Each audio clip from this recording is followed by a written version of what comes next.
नफे मर्डर मामले में हरियाणा के गृह मंत्री अनिल विज का बयान, कहा हरियाणा सरकार कराएगी मामले की सीबीआई जांच।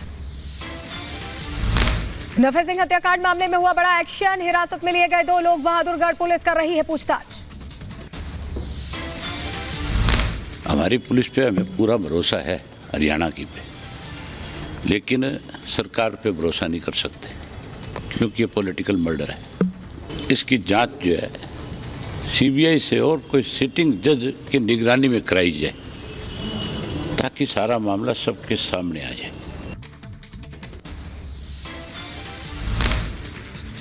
नफे सिंह राठी हत्याकांड मामले में 7 लोगों के खिलाफ एफआईआर दर्ज, पूर्व विधायक नरेश कौशिक, रमेश राठी समेत 7 लोगों के खिलाफ मुकदमा दर्ज।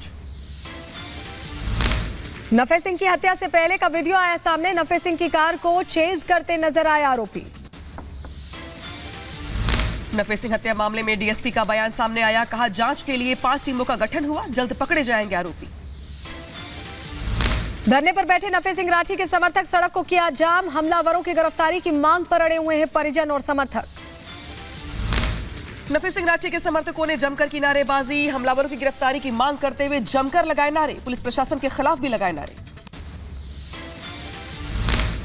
नफे सिंह की हत्या में शामिल आरोपियों का सीसीटीवी फुटेज सामने आया है, गाड़ी में जाते हुए हमलावर नजर आए, सीसीटीवी के आधार पर जांच में जुटी टीम। नफे सिंह की हत्या पर बेटे जितेंद्र सिंह का बयान सामने आया, कहा जब तक दोषियों की गिरफ्तारी नहीं होगी तब तक नहीं करेंगे अंतिम संस्कार। नफे सिंह राठी हत्या मामले पर अरविंद केजरीवाल ने बीजेपी को घेरा, कहा बीजेपी ने हरियाणा की कानून व्यवस्था को बर्बाद कर दिया है। नफे सिंह की हत्या पर बसपा सुप्रीमो मायावती ने भी ट्वीट किया, लिखा घटना को गंभीरता से ले सरकार, दोषियों के खिलाफ होनी चाहिए सख्त कार्रवाई। संदेश खाली में टीएमसी विधायक के विवादित बोल, आरोपियों के खिलाफ कार्रवाई करने के बजाय उल्टा संदेश खाली की पीड़ित महिलाओं पर लगाए गंभीर आरोप।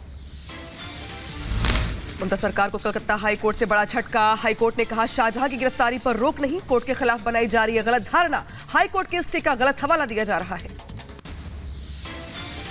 संदेश खाली मामले पर कलकत्ता हाईकोर्ट ने संज्ञान लिया है, हाईकोर्ट ने शाहजहां शेख के खिलाफ जारी किया नोटिस, कोर्ट ने राज्य सरकार को नोटिस जारी कर तत्काल गिरफ्तार करने का आदेश दिया।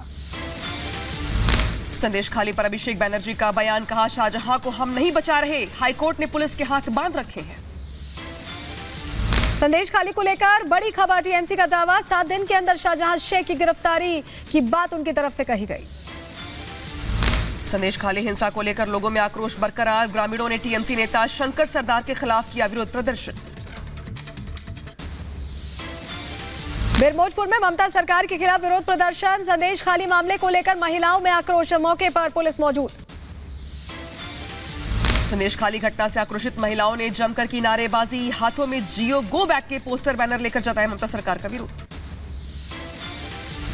संदेश खाली मामले में ताबड़तोड़ एक्शन जारी है, शाहजहां शेख के भाई के खिलाफ केस दर्ज, सिराज के खिलाफ महिलाओं ने लगाए कई बड़े आरोप। संदेश खाली हिंसा मामले में प्रशासन का एक्शन जारी, शाहजहां शेख का करीबी अजीत मैती गिरफ्तार किया गया। बांकड़ा में 5 सनातनी मंदिरों में तोड़फोड़ का सीसीटीवी फुटेज सामने आया, शुभेंदु अधिकारी ने किया ट्वीट, जांच में जुटी पुलिस की टीम। राज्यसभा चुनाव को लेकर हलचल हुई तेज, लोक भवन में एनडीए विधायकों के लिए मुख्यमंत्री योगी आदित्यनाथ की तरफ से डिनर का आयोजन, अखिलेश भी अपने विधायकों को कराएंगे डिनर।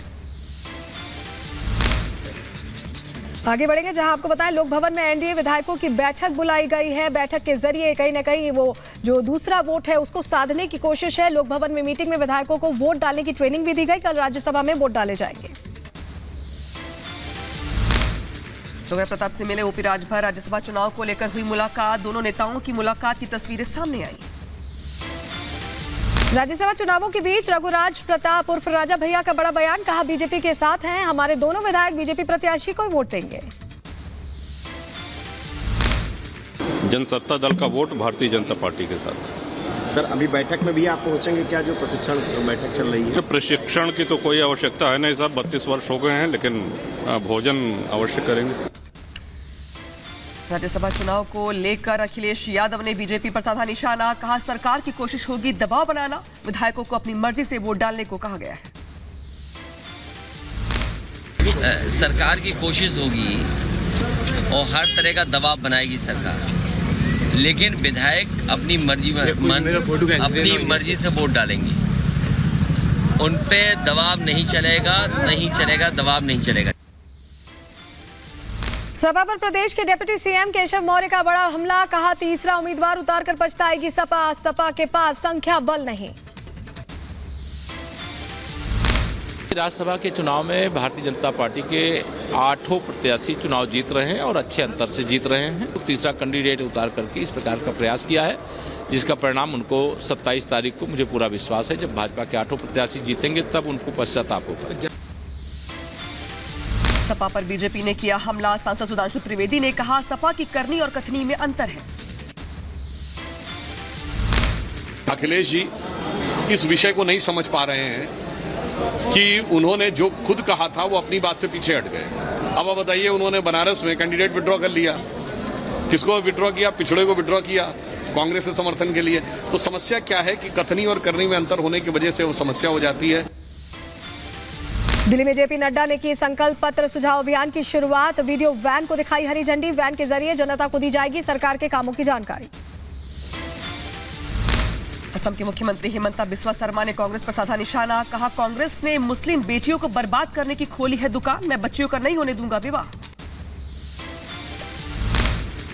आप लोग सुन लीजिए, असम में चाइल्ड मैरिज नहीं होने दूंगा जब तक मैं जिंदा हूँ। मैं आप लोगों को पॉलिटिकली चैलेंज करना चाहता हूँ, 2026 सन का पहले मैं ये दुकान बंद कर दूंगा।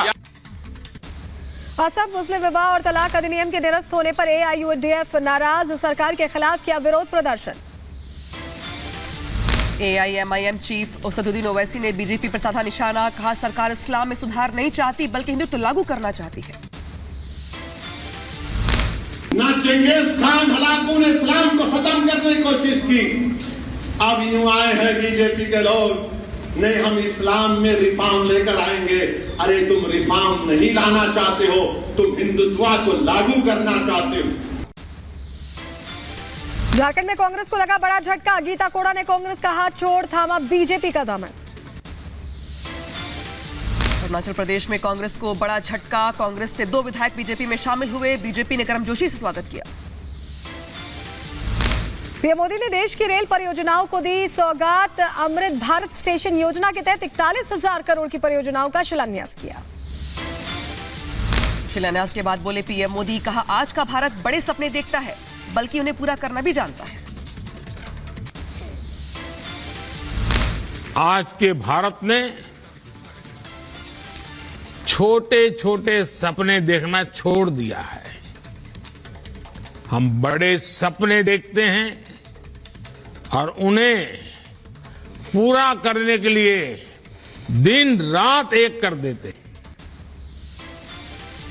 पीएम मोदी ने लोकसभा चुनावों को लेकर किया बड़ा दावा, बोले जून में शुरू होगा सरकार का तीसरा टर्म। दिल्ली के भारत तो इस तीसरे टर्म की शुरुआत जून महीने से होने वाली है। अभी से जिस स्केल पर काम होना शुरू हो गया है वो सबको हैरत में डालने वाला है।